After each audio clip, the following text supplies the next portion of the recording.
त गॾह खे घोड़ो बणाईंदा अचूं, गॾह खे घोड़ो बणाईंदा अचूं, पाण मुंहं में धूड़ पाईंदा अचूं।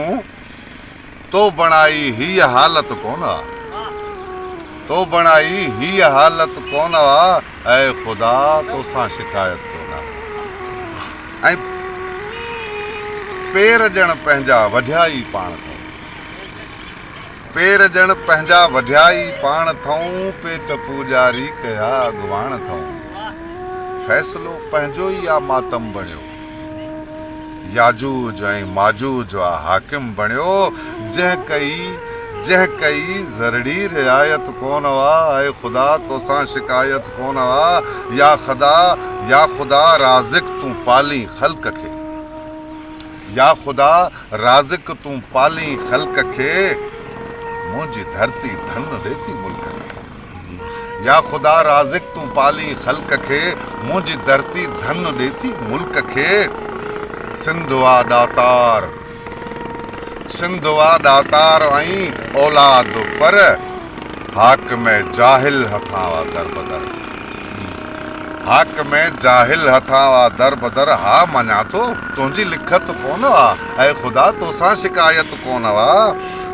जट जट जा पुट थो अफ़सर ॾिसां, जट जट जा पुट थो अफ़सर ॾिसां, पुछ लटकाईंदे थो अक्सर ॾिसां।